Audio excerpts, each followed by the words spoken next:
Salve, salve, pessoal! Sejam bem-vindos a mais um Papo Renal, podcast do Grupo Nefroclínicas. Eu sou o Dr. José Neto, diretor de ensino e pesquisa do grupo, e esse podcast que eu sou o host nasceu muito para refletir o propósito desse grupo. Ele é feito para você, que é paciente de doença renal, para os familiares, para aquelas pessoas que têm interesse e não têm onde buscar essa informação de fato qualificada.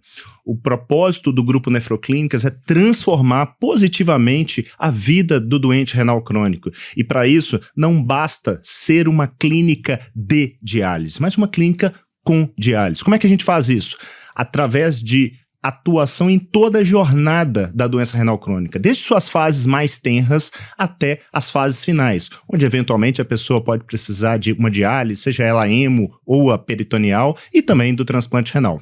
Mas antes de eu entrar especificamente no tema de hoje e apresentar para vocês os nossos ilustres convidados, eu queria que, se você estiver aí no YouTube, nos siga no canal, deixe as notificações acionadas para quando sair novos episódios aqui do Papo Renal. Se você está no Spotify, não deixe de deixar as 5 estrelas, porque é isso que sinaliza ao algoritmo que esse conteúdo é de valor. Então, é algo muito pequeno para você que está aí, mas isso ajuda demais na disseminação dessa informação de qualidade.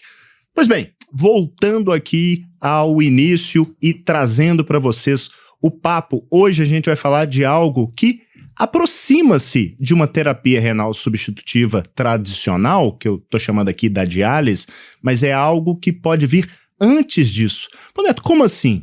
É o transplante renal. Só que não é qualquer transplante, é o transplante preemptivo, aquele que vem antes da pessoa efetivamente precisar inexoravelmente ir para uma terapia dialítica. E para isso eu recebo aqui 3 convidados. Eu vou começar pelas damas. Vamos lá. Primeiro, a Sinara Martinez. Acertei, não acertei? Aê. Sinara é dentista e foi diagnosticada com a nefropatia por IgA, também conhecida como doença de Berger. Atualmente ela faz tratamento conservador com o nosso segundo convidado, lá na Nefroclínicas. Daqui a pouco apresento ele para vocês.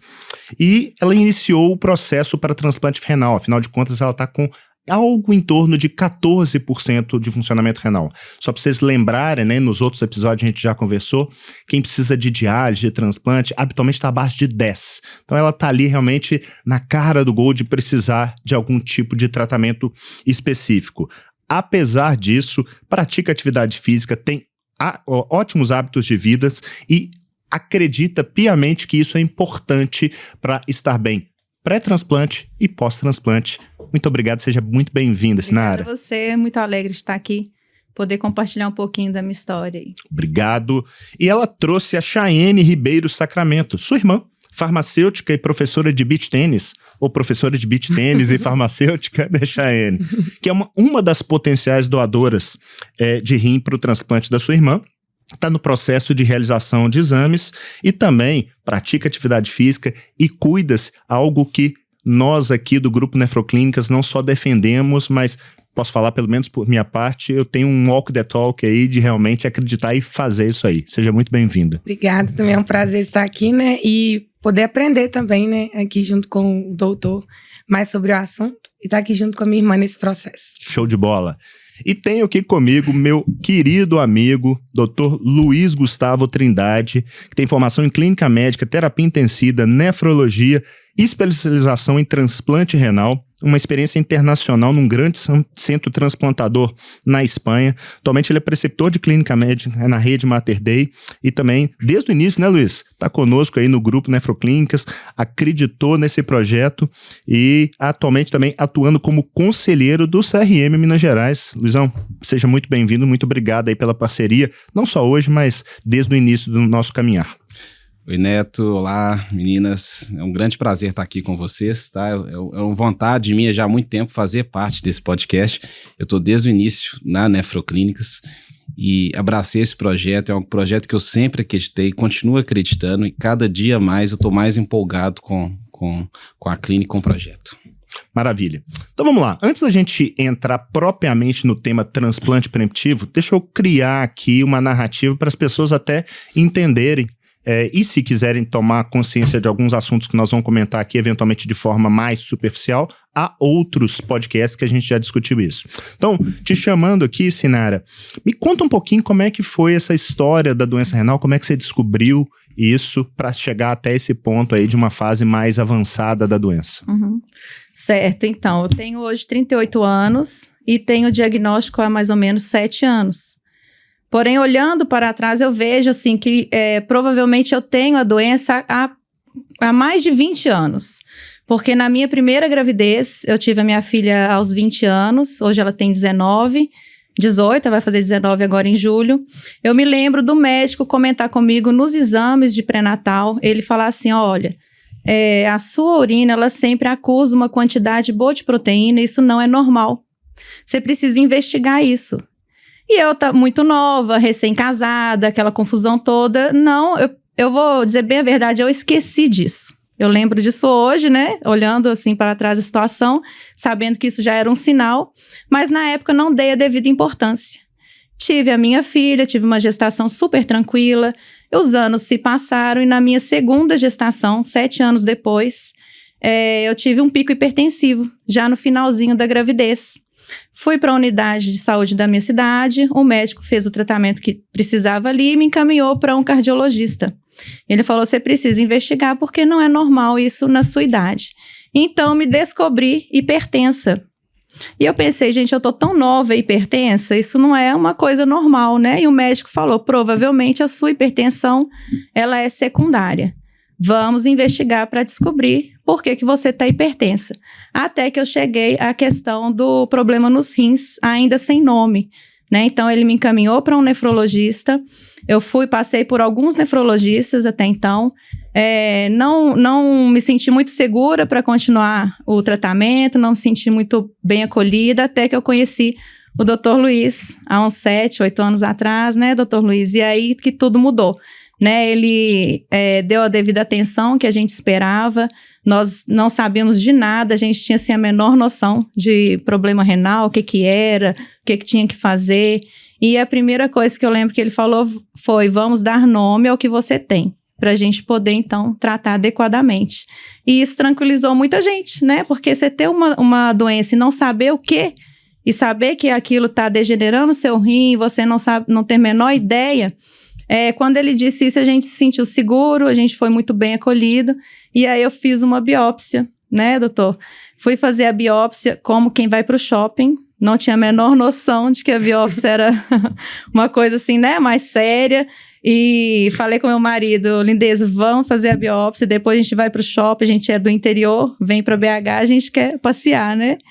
E fui fazer a biópsia e tive depois que ficar lá, com um rolinho comprimido, né, a região, vi que não era uma coisa tão simples, e aí que eu pensei, bom, a coisa é um pouquinho mais séria, né, e tive então o diagnóstico da doença de Berger, e iniciei o tratamento conservador com o Dr. Luiz. Você lembra quanto que você tinha de função renal nessa época? Quando eu descobri, eu olhei até os exames, hoje o primeiro exame que a gente fez estava algo em torno de 60%. Então, a gente está falando aí de 7 anos, uma evolução até importante, né, Luiz? Antes de eu até passar para você, eu acho que duas coisas que você falou que eu acho super importantes a gente deixar para nossa audiência. Primeiro presença de proteína na urina precisa ser investigado. Até prova em contrário, isso é uma doença. Uhum. Tem casos muito episódicos que isso pode ser benigno, mas é muito raro. Então, precisa investigar. É o contrário, normalmente, do sangue, né? E o sangue que eventualmente até assusta mais, nem todo sangue na urina é patológico. Merece investigação, mas a proteína não tem dúvida, a gente precisa. E outra que você levantou foi a pressão secundária, né? O que é isso, turma? É você ter uma causa que explique por que a pressão subiu, né? Quando a gente não sabe a causa, não significa que ela não exista, a gente chama de hipertensão primária, que está muito relacionada às doenças ou ao modo de vida, que definitivamente não é o seu, né? Você não chegou ali obesa, sedentária, fumante e tudo mais. Então, feito esses apartes, queria que você comentasse um pouquinho, Luiz, como é que foi essa evolução aí até ela chegar nessa situação mais avançada da doença renal. Bom, interessante, Neto. Eu queria aproveitar, acrescentar, falar um pouquinho da perda de sangue também, né, na urina, que eu acho que é um dado importante pra gente, né, que é comuníssimo. Como o Neto falou, uma coisa que aparece muito nos exames de urina, e tem outras causas, que são causas até mais comuns, infecção urinária, pedra nos rins. Só que a persistência do sangue na urina é um dado que tem que nos chamar a atenção. Tá? Então, assim como a gente deve avaliar toda perda de proteína na urina, acho que é super importante a gente avaliar principalmente aquelas pessoas que têm perda contínua de sangue. E a perda do sangue não necessariamente se reflete em você ver o sangue na urina, né? O exame de sangue ele vai te mostrar aquela perda, as chamadas hemácias, né? Que elas vão sempre estar ali. O que me chamou a atenção na Sinara é o que a gente está vendo aqui agora, né? Assim, o mais difícil, eu acho, quando chega qualquer paciente com doença crônica, é você fazer o básico, né? Que é a modificação de fatores de risco. É tratar né, a obesidade, os maus hábitos alimentares, incentivar a atividade física, e para mim foi super fácil. Na verdade, eu tive para trabalho nenhum, porque ela já fazia isso tudo e com gosto. Então, o mais difícil a gente conseguiu. E toda vez que a gente fala em doença renal, a primeira associação que tem é, vou ter que cortar a proteína. E ela, uma pessoa... Proteína da dieta, né? Da dieta. E aí é uma pessoa que, assim, poxa, ela fazia muita atividade física, ainda faz muita atividade física. Eu lembro que uma das primeiras perguntas foi essa. Né? E aí, minha alimentação? Né? A gente está muito preocupado em eleger um vilão e esquece realmente do todo. Olha, não precisa preocupar com nada, né? A gente tem que preocupar realmente em fazer o seu segmento. Como você disse, dar nome à doença, é uma coisa que aflige mais a gente, né? Eu falo não só o paciente, o médico também, a gente também quer dar nome às doenças, a gente quer saber o que a gente está tratando. Muitas vezes não é possível.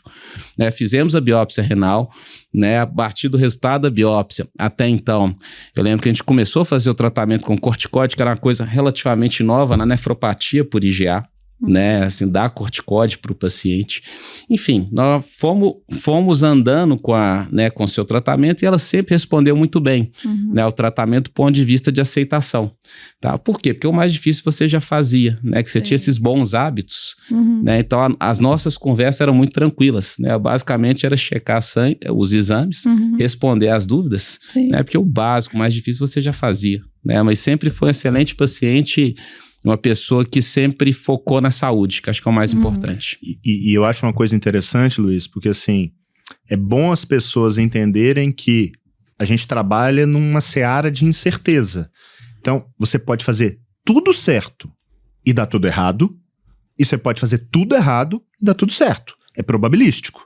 A questão é, quem faz tudo certo, a probabilidade de virar a página numa situação mais complicada acaba sendo muito mais fácil. Eu não tenho a menor dúvida que um transplante na situação que você tá é muito mais simples do que eu pegar uma pessoa diabética de 20 anos que já tem os vasos todos doentes, onde tem muito mais probabilidade de ter algum tipo de consequência negativa. Deixa eu te trazer pro papo, Chayane. Como é que foi pra você, irmã, olhar pro lado, pessoa super querida, que tá ali, sua infância, e de repente você olha e fala assim, não pode.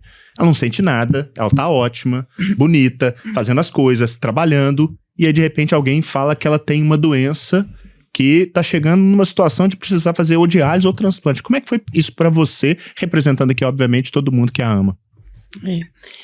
Pra gente foi um susto e não, porque eu lembro que quando a Nara falou, né, a primeira vez, na época da Helena, eu lembro que eu falei com ela, Nara, se um dia você precisar de um rim, eu posso te doar um rim. E aí ficou esquecido, né, o assunto, porque ela continuou tendo a vida dela saudável, praticando esporte, acompanhando os médicos.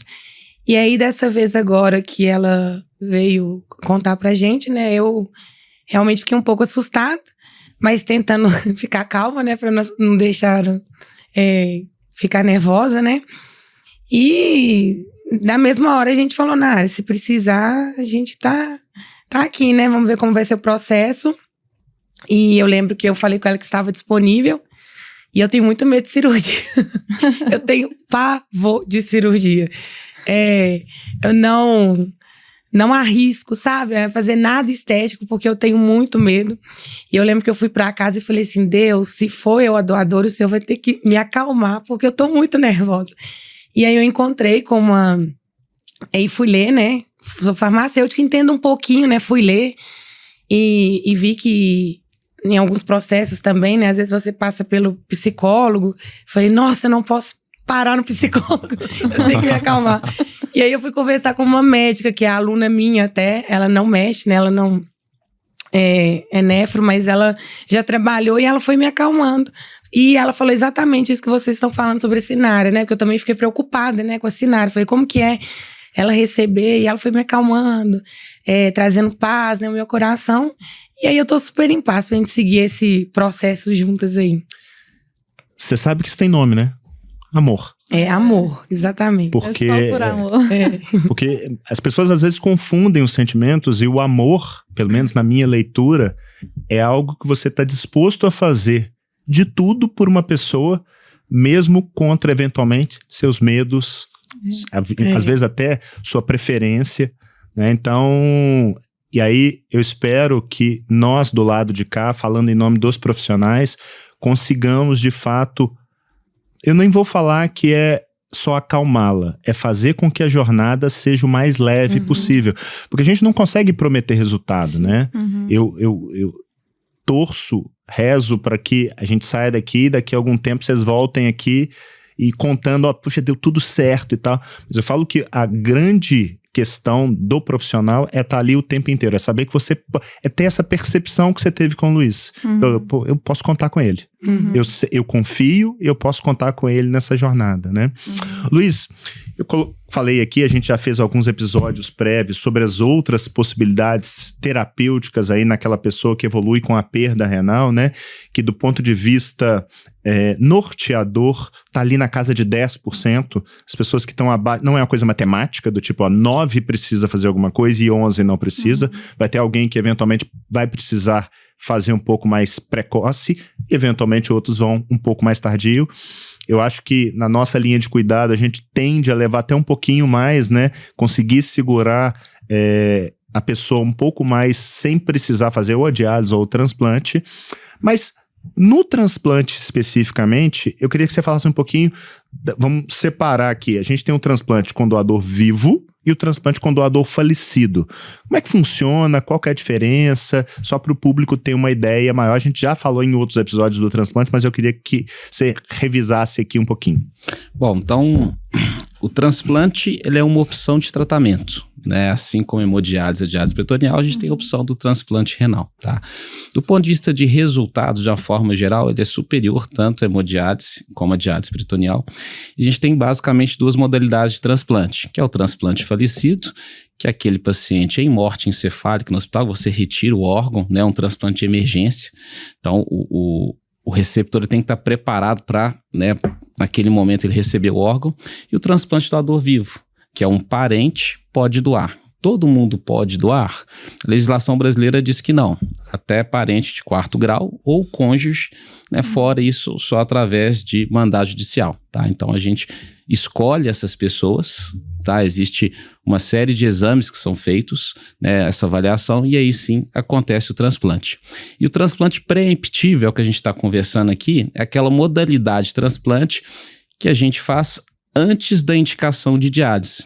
E a grande vantagem que eu acho do transplante preemptivo é justamente o que a Chay falou.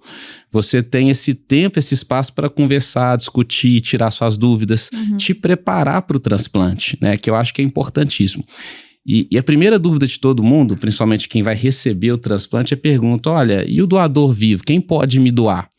A primeira coisa que eu sempre respondo é o seguinte, primeiro critério é a pessoa querer te doar. Exato. Não quer dizer que a pessoa é da sua família que ela tem a obrigação de doar, justamente porque ela tem seus medos, seus tabus, né? Você, por exemplo, tem medo da cirurgia. Então isso é uma coisa que tem que ser trabalhada até para você se sentir tranquila, né? Ter o ato, ser uma coisa, né? Poxa, não, fiz a minha parte, foi tranquilo, você tem seus medos, futuro, isso é natural de todo mundo, né? Então cabe a nós, a equipe de saúde como um todo, né? Tirar esses medos, né? Para você fazer um procedimento seguro.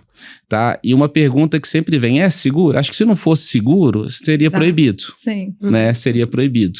A gente está caminhando até para o xenotransplante. Xenotransplante é o transplante de rim de animais, né? E hoje em dia é uma modalidade que a gente faz muito no Brasil, o transplante doador vivo, extremamente seguro. A gente é muito criterioso, a gente, comunidade médica como um todo, comunidade nefrológica, tá? Justamente para a gente minimizar a chance de dar errado. Como o Neto falou, não tem como garantir que vai dar certo, mas a gente faz de tudo para as coisas fluírem bem e, obviamente, que o resultado seja positivo.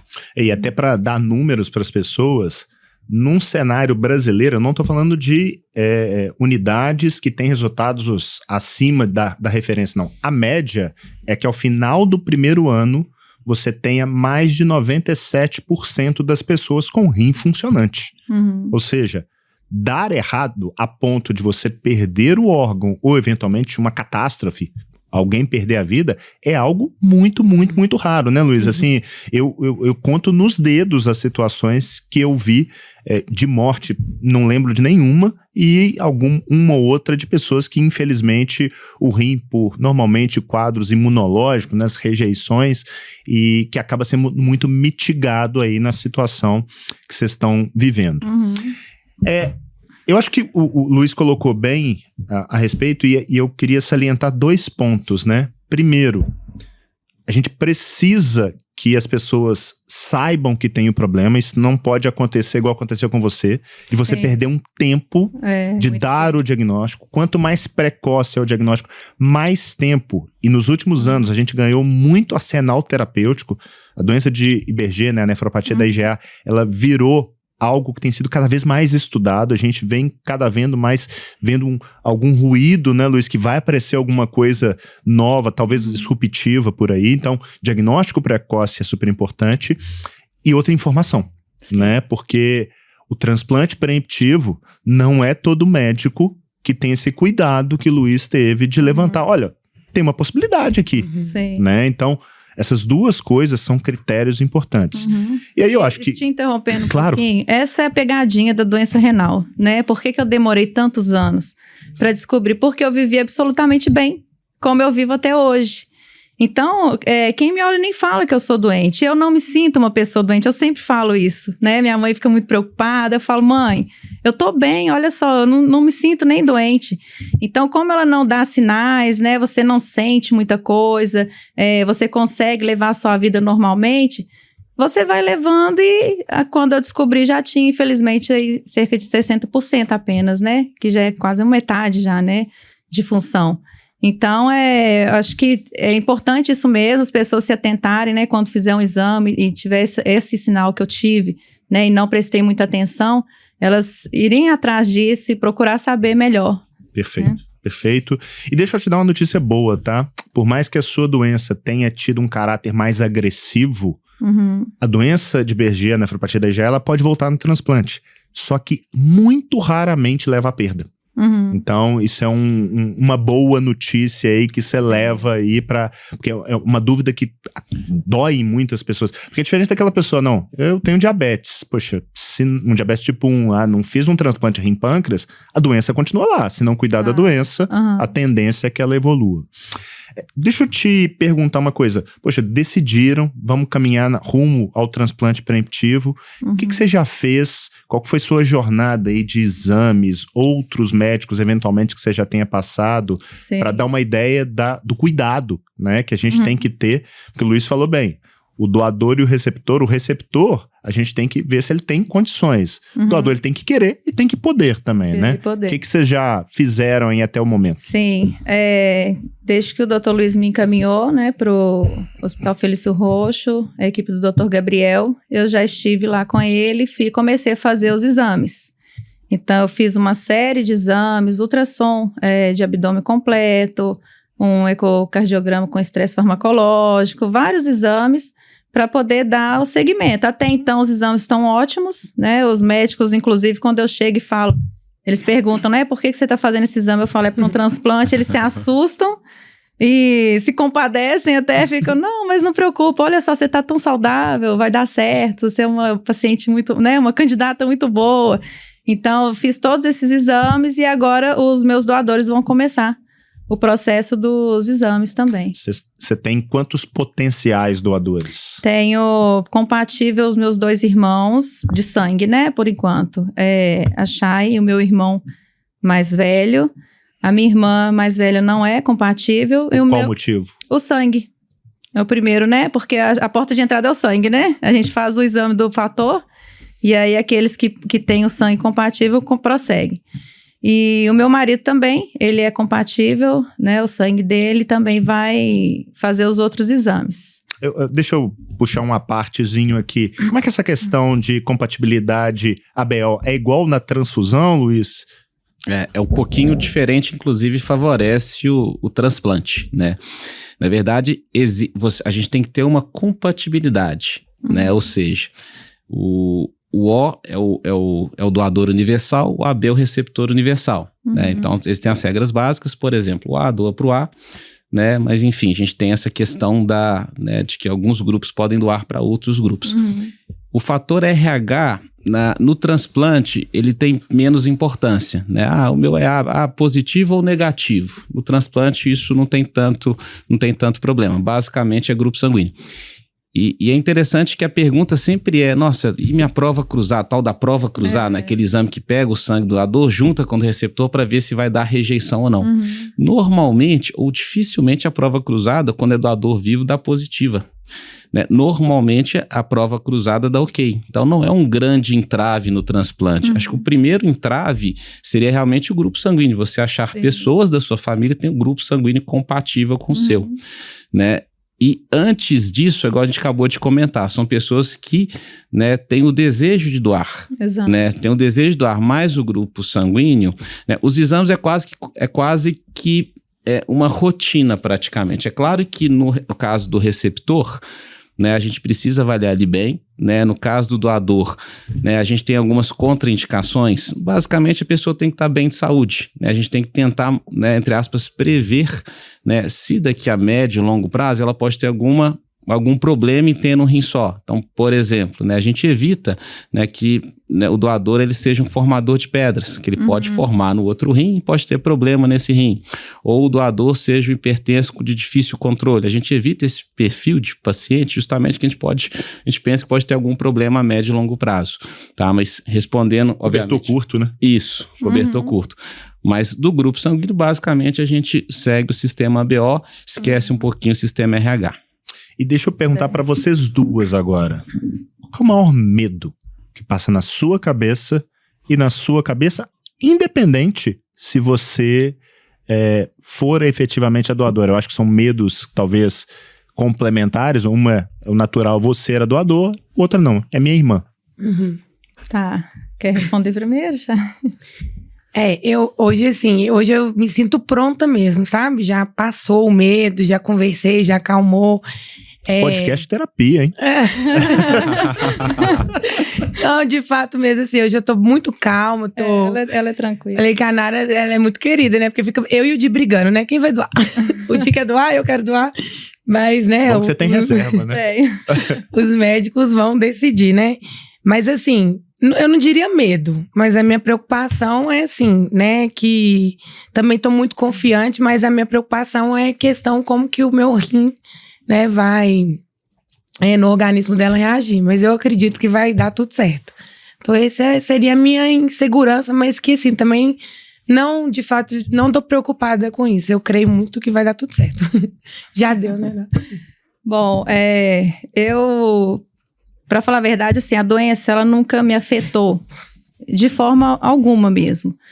Nem psicologicamente, nem fisicamente, mas quando entrou uma segunda pessoa, né, isso começou a me afetar. Então, eu nunca fui de reclamar, né, Chay, ou vitimizar, nunca usei a doença como pra nada, assim, sempre vivi normalmente. Mas a partir do momento que eu fiz a consulta e que o médico do transplante, ele falou comigo assim, olha, o doador, ele não tem vantagem nenhuma para ele, né? Não existe nenhum benefício para quem tá doando. E aí eu voltei para casa com isso na cabeça. Eu falei, gente, é verdade. Qual que é o benefício para uma pessoa doar um órgão, né? Uma coisa sem prestar um carro, prestar uma roupa, mas você dá o seu órgão. E aí isso começou a me pegar, sabe, na minha mente. Eu falei, gente, eu vou usar o órgão de alguém.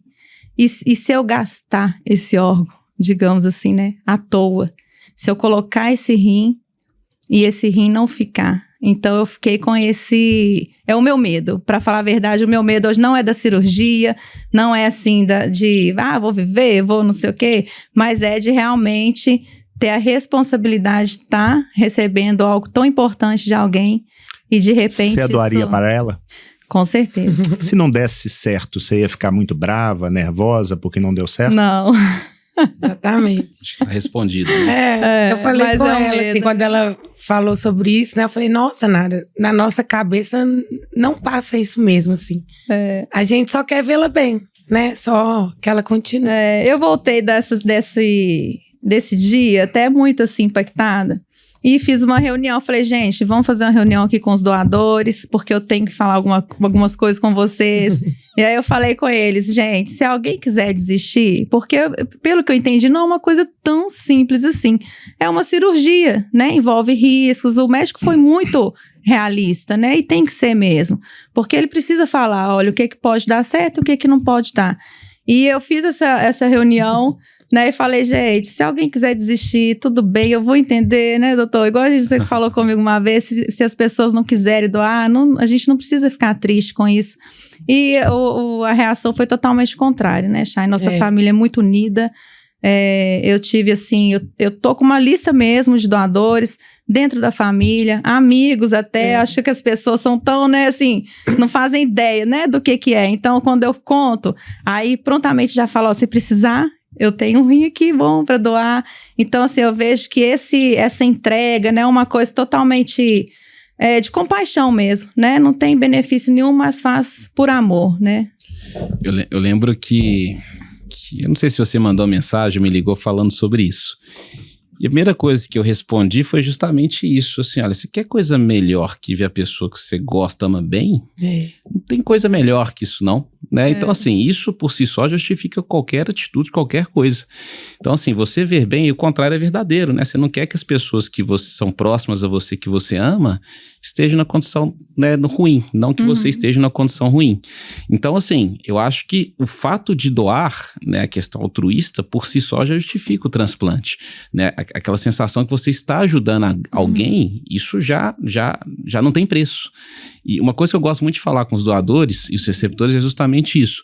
A gente tem que ir para o transplante, né, com isso bem esclarecido, né? Quem doa tem que ter na cabeça, olha, doer, minha parte eu já fiz. O que vai acontecer daqui pra frente com esse rim, né? Aí já não tenho domínio mais sobre isso, né? A minha parte eu fiz. E quem receber, a mesma coisa. Olha, eu vou fazer a minha parte. Tenho certeza que você vai fazer a sua parte. Sim. Né? A gente não consegue prever, né, o que vai acontecer. Pode acontecer alguma coisa que esse rim não dê certo? Pode. Tem que trabalhar com todas as possibilidades. Como o Neto falou, a chance isso é muito pequena, mas existe a possibilidade. Então, nós temos que trabalhar com isso, tá? Então, assim, a partir do momento que isso tudo é conversado e combinado, que ele está, né, que é combinado não sai caro, né? Se você sabe onde você está entrando, as coisas ficam muito mais leves e suaves. O difícil é quando você faz um transplante cheio de dúvidas, né? Acontece o imprevisto, poxa, né? Não sabia, a pessoa pode ficar chateada. Então, por isso que é importante o psicólogo também. Achei que era o seu medo é tomar bomba no psicólogo. Mas eu acho que esse afeto, assim, de eu ser a doadora e fazer o transplante de rim, o afeto do rim não é eu perder o rim. Ai, fiz o transplante e não deu certo. Né? O afeto é que é assim, eu quero que dê certo para que ela, né, possa viver bem, né? Porque ainda bem que é rim, né? Que eu posso doar. Porque tem órgãos que infelizmente não dá, né? Ainda bem e assim, até falando em números, quando a gente pega alguém que doa o rim e a triagem foi bem feita, a probabilidade dela vir a precisar de uma diálise lá na frente é muito pequena. Então, esse medo, por isso esse cuidado tão grande.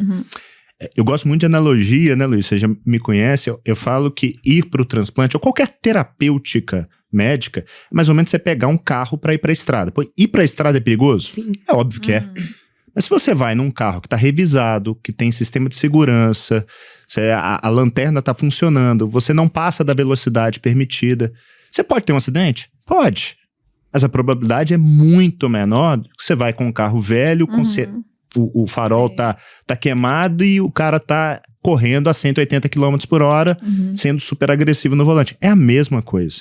Então, o caso de vocês é você tá indo super, super bem.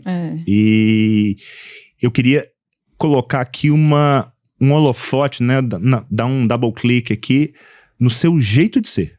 Me chama muita atenção. E é algo que eu particularmente valorizo absurdamente.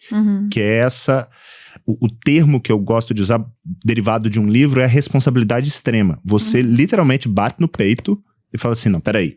O que depende de mim?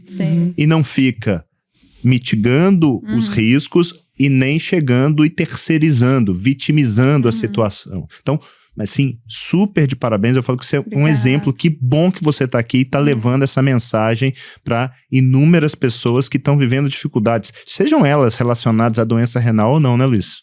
Com certeza. Acho que assim, eu acho legal, a gente estava comentando antes de a gente começar a gravar esse podcast, é justamente isso, né? O perfil dela. Você vê que a Nara, ela é uma pessoa saudável. Né? Quando você cita doença, até pra gente aqui dá uma sensação doente, você é doente. Você não tá doente. Você tem uma situação que você precisa de um tratamento, ponto final.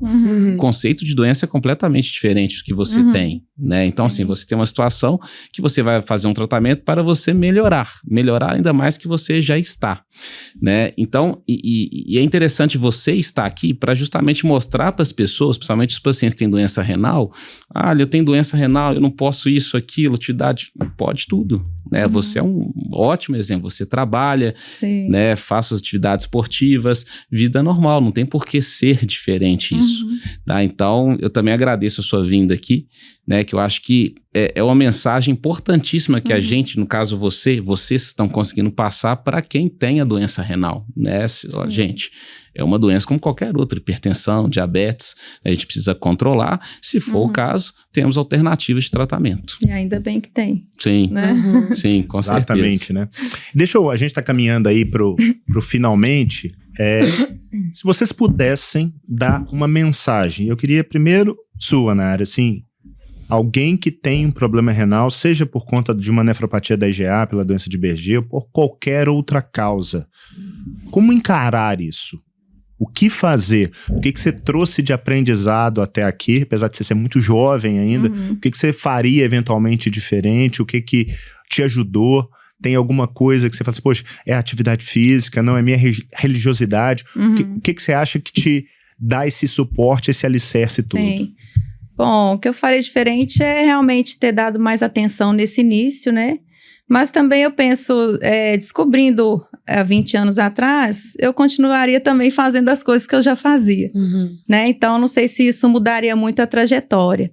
Mas uma coisa que é muito forte pra gente, né, Chay, é realmente a nossa fé. Nós temos uma personalidade já muito alegre, muito confiante, isso faz parte da nossa personalidade. Mas nós temos também muita confiança em Deus, né? A gente crê, assim, que tem um excelente médico, vocês viram, né? Ouviram aí todos os títulos dele. Eu tô excelente mãos, né? Mas acima disso, eu tô nas mãos de Deus. Amém. Então, é nele que eu coloco a minha fé, o meu suporte, né? Jesus, ele fala assim, vinde a mim todos que estão cansados e sobrecarregados e eu vos darei descanso.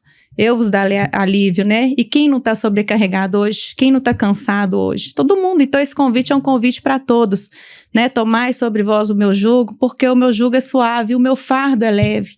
Jesus, ele não nega a existência de um fardo. Eu tenho esse fardo, o doutor tem o dele, você tem, a Chay tem o dela, né? Mas o que Jesus está falando? Comigo é mais leve. E é assim que a gente vive, né, Chay?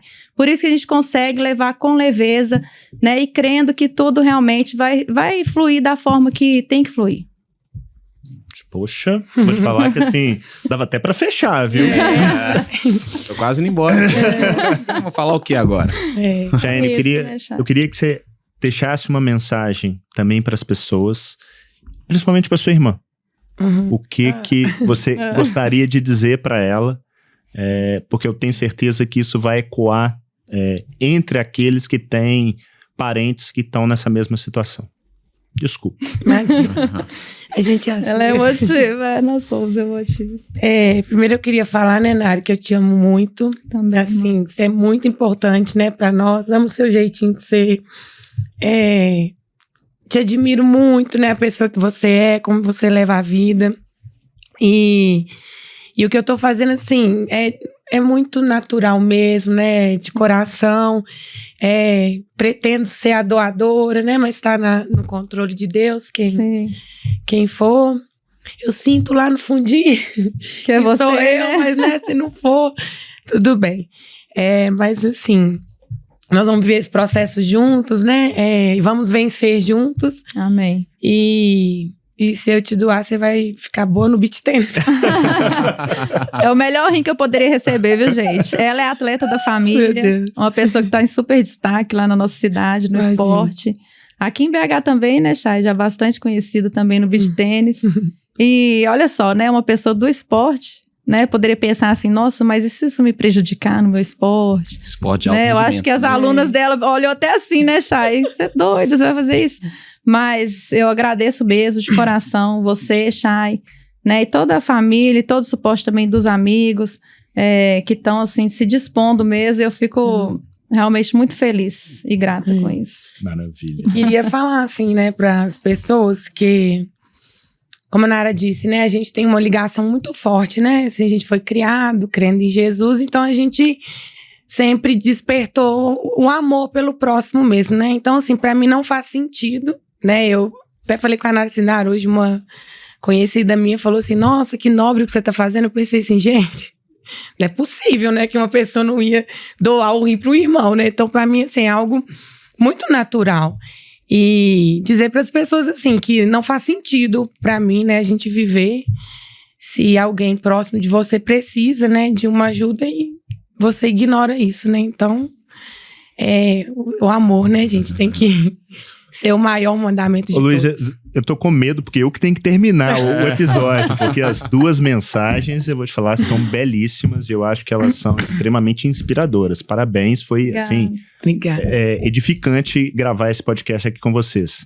Luiz, queria te agradecer e deixar aqui a câmera para você dar o recado final aí para nossos clientes, né? Eu costumo dizer que o paciente a gente tem que sair dessa posição de chamar o paciente, que é aquela posição da pessoa que está esperando, não. A gente tem que servir aquela pessoa. Então, é um cliente no sentido não necessariamente comercial da palavra. Uhum. E eu acho que o Luiz encarna isso muito bem, e não é por conta de... não é diferente que ele esteja conosco, né?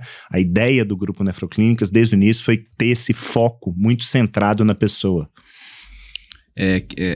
Só enfatizando mais uma vez que você falou, que acho que uma dúvida realmente essa também, né? Assim, peraí, uma pessoa, um atleta de alto rendimento, vai doar? Ela vai ter que largar? Não. Uhum. Você vai continuar sendo a mesma atleta, né? Quando, de repente, daqui a pouco, não sei se você já atua profissionalmente, enfim.